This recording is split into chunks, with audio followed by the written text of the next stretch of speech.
Olá pessoal, tudo bem? Aqui é o professor Álvaro. Vamos lá para mais uma aula. Então, aqui iniciamos, no caso, a nossa disciplina de anatomia humana. Hoje estaremos falando, no caso, esta aula que já foi feita, né? Se você procurar no meu canal, na playlist de anatomia humana, você vai encontrar essa aula. Só que hoje eu atualizei algumas coisinhas a mais, referente a esse tema, porque é bem amplo, né? Então, vamos lá para continuar, né, com essa nossa aulinha mesmo.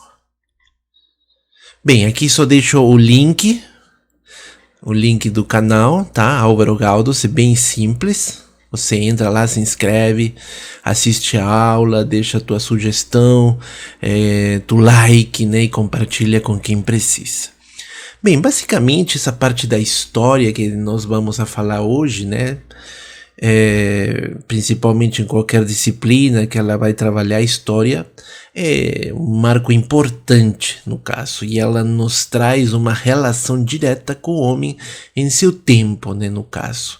Tanto que a gente vai analisando comportamentos dos humanos nos tempos atuais, não é nada mais do que comportamentos já observados antigamente, só que assim, a história e no caso e o tempo de agora, às vezes eles têm uma birra, né? Então ninguém quer saber da história, mas é muito importante, principalmente como entender o surgimento de uma disciplina tão importante para os cursos da saúde, de conhecimentos gerais, como é a anatomia humana.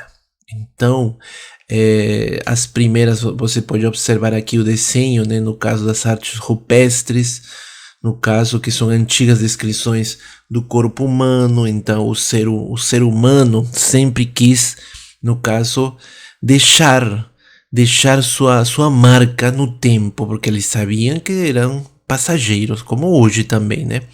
Então eles deixavam através do que? Da arte.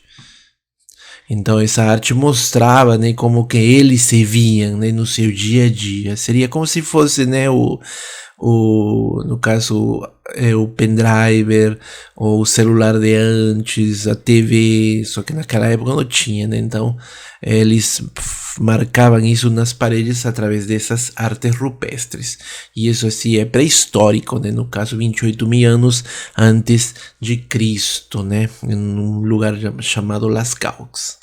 Isso foi, né, se a gente for falar as primeiras, outros eventos importantes, temos no Saara, no Oriente Médio, há 3.000 anos antes de Cristo, aconteceu a primeira trepanação. Em conjunto também, e mais recente, na América Latina, né, no caso nas culturas pré-colombinas, que também teve, no caso, esse processo da trepanação, e obviamente eles foram estudando a anatomia do corpo.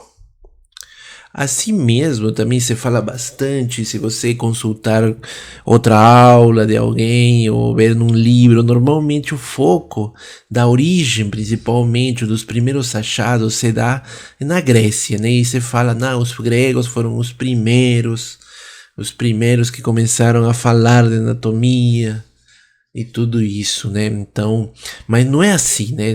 Tem se descoberto novos achados, no caso principalmente no continente africano, né? Na África, né? Principalmente na Índia, onde se descobriu que basicamente 300 anos antes da Era Comum, né? Antes de Cristo, existiu um médico, né? Indiano, que era o Charaki, e foi um dos principais contribuintes da antiga arte e ciências indianas da Ayurveda, né, a medicina ayurvédica, que é conhecida hoje como ciências da vida, e porém ele também trabalhou com anatomia, no caso, naquela época. Então os primeiros achados sobre conhecimentos, seja teóricos, foram encontrados através desse médico indiano Charaki. Então não foi, né, muitas vezes, mas os gregos ocupam um lugar importantíssimo também. Assim também a gente temos os egípcios. Então isso faz parte da que a gente fala, né, da anatomia antiga, tá? E os egípcios são também um dos principais, que no caso que começaram, né, através, você pode observar isso através das pinturas, do material histórico que eles nos deixaram, na qual se observa, né, como era essa relação, né, pelo conhecimento principalmente do corpo humano, da forma.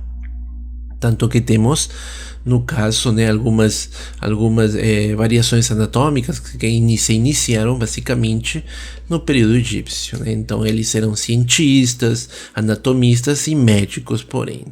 Lá se descobriu no Egito dois papiros importantíssimos. O papiro cirúrgico de Edwin Smith, né, que foi quem descobriu, né, por isso chamou o papiro cirúrgico de Edwin Smith, o papiro Smith, na qual mostra que estes antigos egípcios já sabiam reconhecer que existia o coração e os vasos, o sistema circulatório. Olha que interessante. Além disso, eles também descobriram o fígado, o baço, os rins, o hipotálamo, basicamente, né, no sistema nervoso, o útero, né, sistema reprodutor, e a bexiga, né, sistema geniturinário. Então eles também sabiam basicamente que todos os vasos eles traziam algum fluido, que seria o sangue, que eles comunicavam diretamente com o coração. Então eles falaram que o coração era o centro, tudo se iniciava, e que dentro do coração tinha, né, o sopro da vida e o sopro da morte. E obviamente isso era porque se via, eles conectavam dois tipos de vasos, ou grandes vasos, que seriam no caso, né, as artérias e as veias hoje, mas naquela época se falava, né, que dois vasos conectados ao átrio direito, eles continham, no caso, o sopro da vida, enquanto dois vasos conectados ao átrio esquerdo eram que continham o sopro da morte. E obviamente, né, tinha que ter certa predominância em um determinado momento do sopro da vida, né, no caso no átrio direito desses dois vasos, né? Então até o final da vida, na qual predominava o outro. Olha que forma diferente de pensar, mas pelo menos anatomicamente já se sabia a existência desses órgãos importantíssimos. Assim mesmo, né, também tem outro famoso, no caso, papiro de Ebers, também que a gente vai falar. Tem as famosas iconografias egípcias que ilustra, no caso, a história da pesagem do coração, né, quando é a transição da morte, morre, né, no caso, a passagem na qual, através dos deuses egípcios, o coração era pesado, para ver se ele conseguia ter um peso menor que uma pena, né? E com isso ele passava a melhor vida, entre aspas, né? E toda aquela questão da história egípcia. Bem, além disso, também eles tinham, falando, né, da parte da pesagem do coração, do culto aos mortos. Então as técnicas mortuárias, as primeiras técnicas anatômicas foram desenvolvidas com os egípcios, normalmente, né, o processo da mumificação. E eles conseguiram diferenciar dois tipos, no caso, né, a mumificação natural, de forma natural, e o embalsamamento, né, que era com, no caso, utilização de reagentes químicos, né. Obviamente o embalsamamento era muito mais complexo e era um ritual importantíssimo pela qual todos passavam por isso, porque depois disso tinha a pesagem do coração, né. E basicamente isso foi bastante estudado no papiro de Ebers, que tínhamos falado agora há pouco, né? No caso que tem sobre o coração, que é considerado como um órgão, como o centro do suprimento sanguíneo, né? Igual que no Smith, com vasos presos a cada membro do corpo. Então o Ebers falava que todos os membros do corpo eram segurados por dois vasos, eram ligados, né, obviamente. Só que eles não entendiam ainda, né, os processos de circulação sanguínea, né, no caso. Estes egípcios também conheciam pouco da função dos rins, mas eles falavam que tinha uma relação direta, no caso, com aquilo que eles não sabiam ainda, que era no caso, o sangue, né? Então, fizeram do coração o ponto de encontro de numerosos vasos que carregavam os fluidos. Obviamente, eles sabiam que era sangue, mas não sabiam, né, falar ainda, né? Além, não somente desses fluidos que passavam nos vasos, eles falam também espermatozoides, esperma, né, sêmen, urina, lágrimas, todo percorria por esses vasos, né, no caso. E aqui mostrando na imagem, basicamente, nessa iconografia, mostrando, né, a pessoa aqui, né, que tinha acabado de morrer, e aí era levado por Anubis, e o Anubis ia fazer a pesagem do coração, que tinha que ser menor que essa pena que estava aqui para ele poder passar. Ou igual, se eu não me engano. Bem, depois entramos na própria Grécia, né, na Grécia Antiga, e aí, obviamente, temos vários filósofos gregos, que também os filósofos naquela época, eles eram tudo médicos, artistas, era tudo, né, no caso. Então eles se dedicaram a estudo, né. Temos alguns casos específicos, como o exemplo desse grego anatomista Empédocles. Empédocles, que no caso fez os primeiros estudos sobre anatomia fetal. No caso, na qual ele considerava que a cabeça seria a primeira parte a se desenvolver no corpo humano. Ou seja, a gente está falando, né, que já falava de anatomia no caso do desenvolvimento, né, a famosa embriologia. Temos também outros gregos importantes, no caso, como é o Diógenes de Apolônia e o Demócrito. O Diógenes é um filósofo pré-socrático, né? Ou seja, eles foram antes de Sócrates, basicamente do tempo até de Aristóteles, poderíamos falar, e que fizeram as primeiras descrições sistemáticas sobre a arquitetura dos vasos sanguíneos no homem. Assim mesmo, Demócrito, também, que foi considerado louco pelas pessoas porque ele vivia isolado e parava só de dissecar, tinha uma obsessão por dissecação de animais. Parava horas e dias, no caso, né? Alguns pensavam que rapaz tinha um TDAH ou um autismo de nível 1, enfim, né? Para ter essa fixação tanta.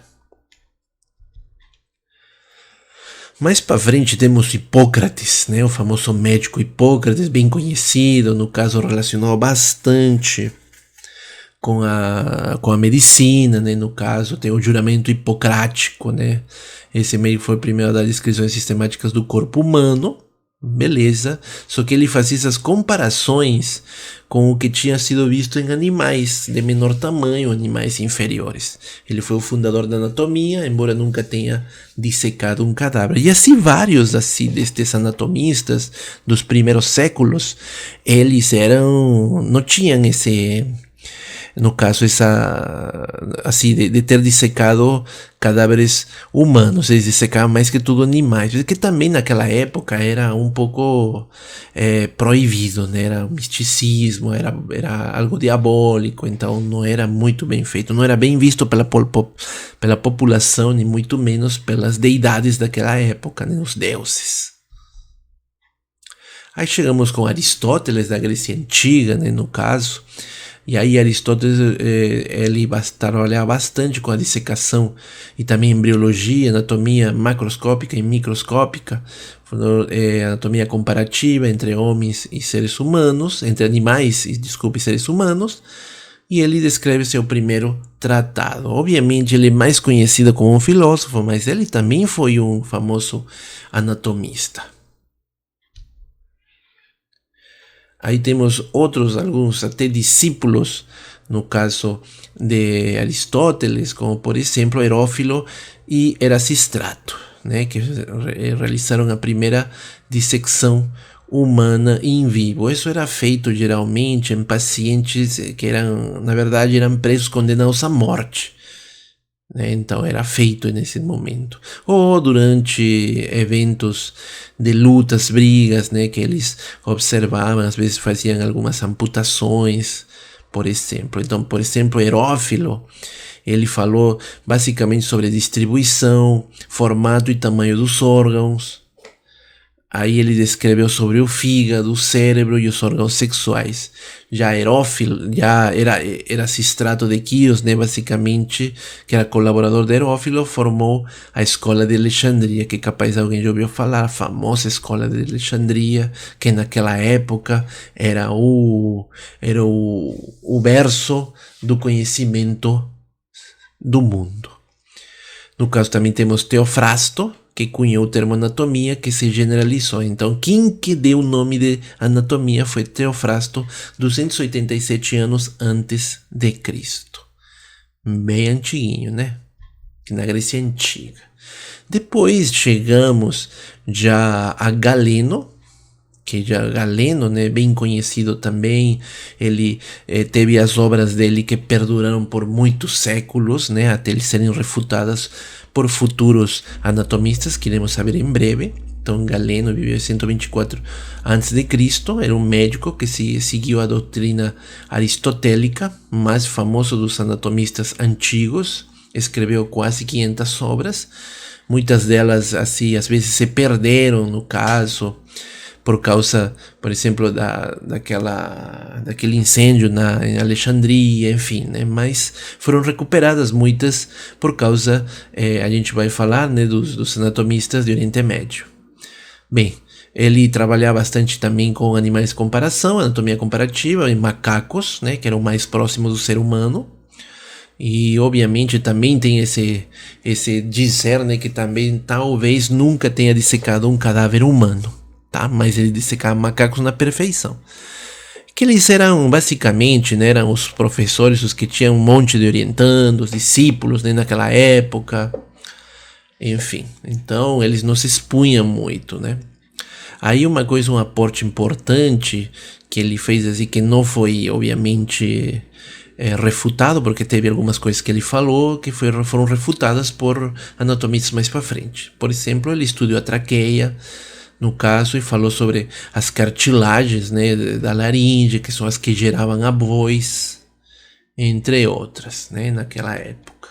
Mais para frente, né, já chegando na Idade Média, né, século 8, 6 a 8, temos se estabeleceu, no caso, um pouco mais de rigor científico, precisamente. Por quê? Porque precisava se conhecer não somente por lo que outro tinha falado, sino tinha que ter poder observar, experimentar, né, no caso. E como observava isso nas doenças travecinais e sintomas. Isso precisa de conhecimento anatômico. Não confundir esse conhecimento empírico baseado em dados reais. Já o empirismo é aquele eu acho, o achismo. Beleza, gente? Não confundam com isso, não. Tá? A partir daqui já se começaram a trabalhar com as primeiras dissecações ou dissecções do corpo humano, porque antigamente era bem raro, muito bem raro ver isso. Então, a partir da Idade Média que se começou a ver isso, né, no caso. Aí, os primeiros achados que foi no Oriente Médio, né? Aí temos alguns médicos famosíssimos do Oriente Médio, né? O médico persa Avicena, no caso, né? Que ele, obviamente, ele estudou bastante dos ensinamentos de Galeno, obviamente melhorando todos eles através do que ele pesquisou também, e falou e escreveu o famoso livro Princípio de Medicina, né, que também foi muito utilizado até ele ser refutado também, né? Obviamente, né, esse conhecimento foi observado e refutado por outros pesquisadores mais para frente, outros anatomistas. Isso é normal, acontece, tá? Então, nesse Princípio de Medicina de Avicena, né, obviamente tinha o que tinha aprendido de Galeno, né? E além do mais, ele foi trazido para a Europa, no caso, porque foi traduzido para o latim, graças a Deus, né? Porque senão, capaz, ninguém saberia desse médico persa Avicena, tá? Então ele foi muito importante, no caso, para a educação na anatomia, no caso, mais que tudo, educação médica na Europa, e tudo isso perdurou, esse princípio de medicina com os conceitos de Galeno, perduram até o século XVI, imagina, século XVI. Tá? Obviamente, no caso, todo em Europa, a gente vai ver que se iniciou tudo, esse grande conhecimento em Bolonha. Em Bolonha, né? Tem a Universidade de Bolonha, que foi o ápice da anatomia, que foi entre os séculos XIV e XVI, né? Principalmente. E isso aí contribuiu para todo o mundo.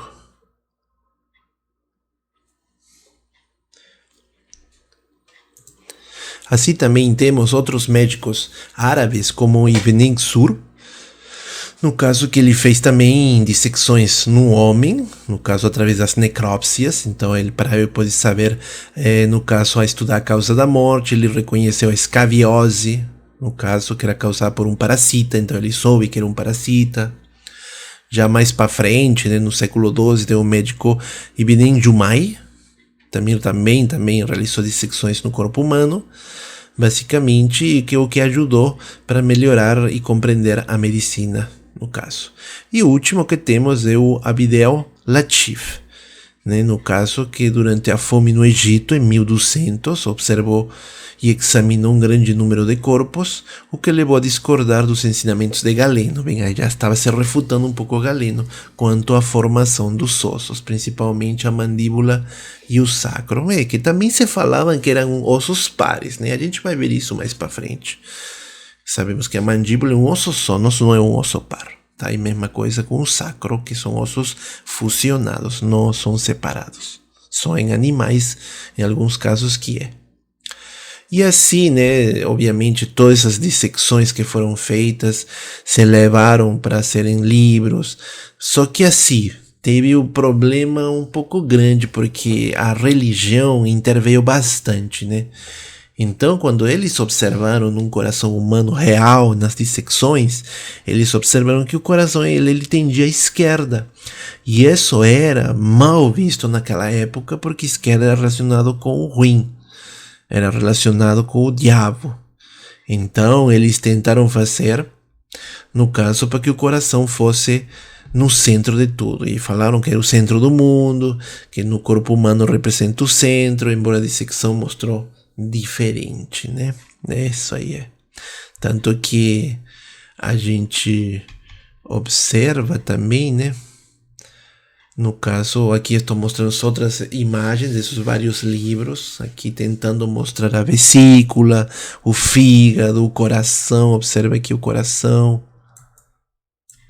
né? Aqui estamos a vesícula, ou um rim, né? Aqui o sistema, o tubo digestório, aqui com certeza esse aqui é as glândulas suprarrenais, entre outras. Obviamente tinha um mau desenho, né? Não sei se eles não sabiam, enfim. E aí temos outras também que vocês observam, né? E se vocês concordam comigo, né? Observa essa forma, obviamente aqui o pulmão, tentaram colocar mal mediastino aqui, colocaram sempre, já começou a se fazer um desenho mais à esquerda, só que colocaram o quê? Observa como está esse coração, com aquela forma que normalmente a gente vê, né? E a gente aprendeu, né? Relacionado com amor e tudo isso. Mas isso tem um cunho científico, né? Obviamente você fez isso em duas dualidades, era dualidade, tanto o bem e o mal. Então, mas estavam em equilíbrio, né? Isso éramos nós. Aqui também nesse outro também se fez, mas no coração não é dessa forma, obviamente, né? Assim mesmo, para o desenvolvimento da anatomia em outras disciplinas, né? Anatomia do desenvolvimento, anatomia microscópica, obviamente teve outros personagens que ajudaram. Por exemplo, Galileu Galilei, né, que é um astrônomo, matemático, físico, cientista. Ele foi o que criou, obviamente, o primeiro telescópio. Mas professor, que diacho tem que ver? Obviamente, a partir do telescópio que depois se começou a criar o quê? No caso, os microscópios. Já no telescópio agora virou o contrário, os telescópios. Porque através desse estudo, né? No caso, se criou isso, né? Através dos primeiros telescópios. Foi criado até pelo cientista Leeuwenhoek, que ele testou e viu o primeiro desenho, né? No caso, em microescala. Foi feito até um monocular, no caso de um microscópio monocular. E foi feito através de um corte de uma rolha da tampa do vinho. E se vê todas essas estruturas. E com isso, obviamente, 200 anos depois disso, estamos falando 1700 aproximadamente, já começou o estudo da embriologia, da anatomia do desenvolvimento. Temos outros grandes, no caso, expoentes, como Leonardo da Vinci. Capaz muitos só escutaram falar ele porque ele era um pintor famosíssimo da Mona Lisa, e aí tem os filmes. E aí tem todo, falando dele e os aspectos sexuais, enfim, né? Mas assim, ele era mais do que isso, ele era muitas coisas, na verdade, né? Ele é um cientista, matemático, engenheiro, inventor, anatomista, pintor, escultor, arquiteto, botânico, poeta e músico. E ainda foi o precursor da aviação e da balística, então, porque ele era o inventor, né, na verdade. Mas ele foi descoberto, né, que ele tinha, no caso, seus desenhos, os desenhos sobre o corpo humano, a gestação. No caso, naquela época era meio que proibido.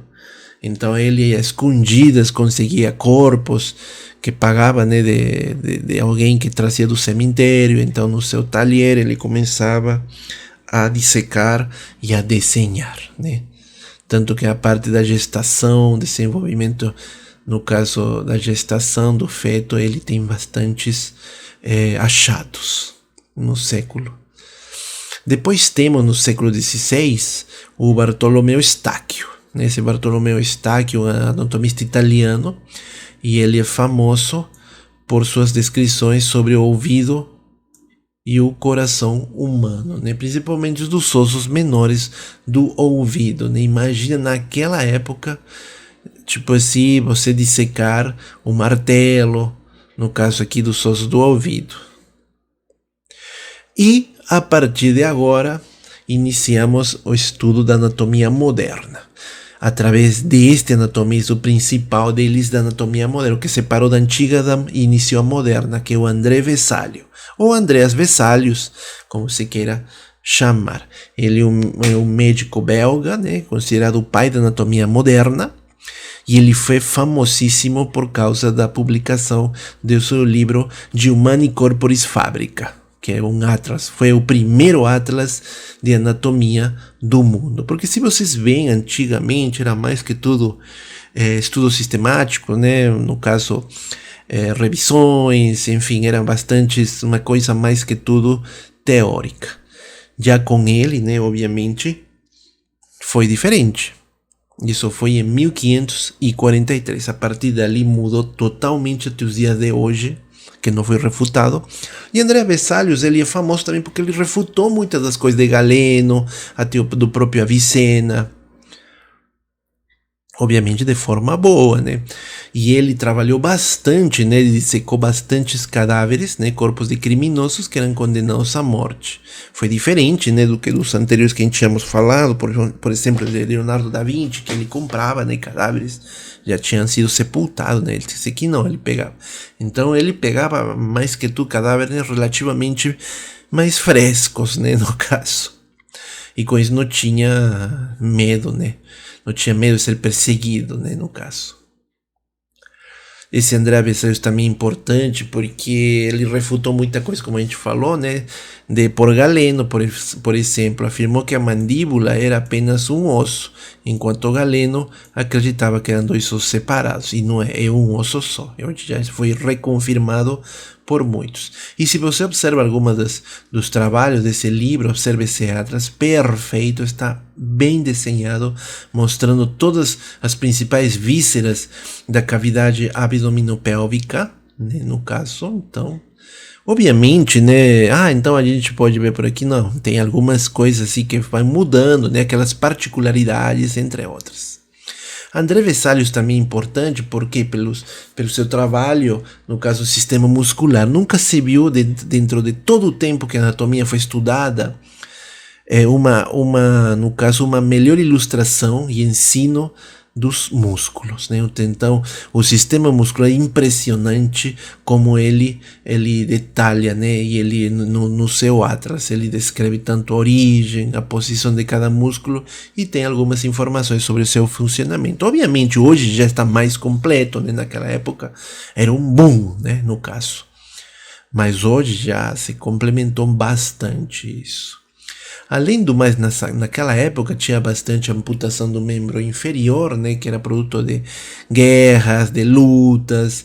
Então, obviamente, o médico que era encarregado disso, de fazer as amputações, no caso, ele tinha que ter conhecimentos. E através disso também, do todo que foi amputado, se fizeram estudos, no caso, para identificar, né, alguma mudança, né, no caso da anatomia, né. Assim também temos outras, né, cirurgias, a cura cirúrgica da hérnia inguinal, que era feito sem anestesia, pois naquela época não existia, né, no caso, então era feito, né, e o paciente tinha que dar um jeito, né, no caso, dar uma bebida, cachaça, enfim, entre outros. O microscópio, como nós estávamos falando, né, ele foi no caso desenhado para melhorar os estudos da parte da anatomia do desenvolvimento, anatomia microscópica. Aí temos outro grande expoente também da anatomia em conjunto com Vesalius, que é o William Harvey. Enquanto que Vesalius era belga, né? O William Harvey era britânico, no caso. Então, ele basicamente falou bastante, estudou sistema cardiovascular, sistema circulatório, tá? E que descreveu corretamente os detalhes do sistema circulatório do sangue ao ser bombeado por todo o corpo pelo coração, né? Principalmente, né, nos membros superiores. Aí tem, né, no caso, naquele sua obra de Mutu Cordis, que é chamado, Harvey adaptou o diagrama usado por seu mestre, porque ele teve um mestre, né, um mentor, né, que é o professor, o anatomista da coapendente, né. E, né, como estamos observando aqui, né, no livro de William Harvey, né, Anatômica de Moticordis et Sanguinis in Animais, tá? Ele fala, né, sobre isso, sobre a capacidade, né, da veia quando é pressionada centralmente, está fechada, ou quando se enche de sangue, quando é pressionada, quando a pressão é relaxada, o sangue não pode ser forçado na direção errada. Então tudo isso, ele estabeleceu muita coisa, mas que tudo até fora da anatomia, um pouco mais fisiológica. Olha que interessante. E também temos alguns casos que muitas vezes não tem muito a ver com anatomia, mas enfim, trouxeram um pouco que a parte assim cruel, né, do estudo de anatomia. Obviamente, você sabe que na França é famosa por um método de morte que foi aplicado durante a Revolução Francesa, né? E você pensa, quem que criou isso, né? Na verdade, foi um anatomista, um médico chamado Joseph Ignace Guillotin. Tanto que o nome do artefato, que é a guilhotina, proveio do sobrenome. Obviamente, ele foi criado, no caso, ele inventou esse aparelho para dar uma morte rápida, no caso, para dar uma certa dignidade aos condenados à morte, né? Porque era bem rápida a morte deles, sem indolora, quase nem percebiam. E também para fazer estudos, né? Também nos cadáveres, fazer os cortes anatômicos, enfim. Mas foi muito mal utilizado, né? E obviamente ele foi pro exílio, porque imagina, né? Você ter o sobrenome de um dos artefatos que matou mais gente naquela época. Tanto que a família dele mudaram de sobrenome, enfim, muitas coisas. Aí temos alguns episódios importantes que aconteceram no caso de anatomistas, né? Como por exemplo no século XVIII, né? Nova York, por exemplo, tem o famoso motim dos médicos, que aconteceu 5 de maio de 1788. Aí você pensa, motim dos médicos, nossa.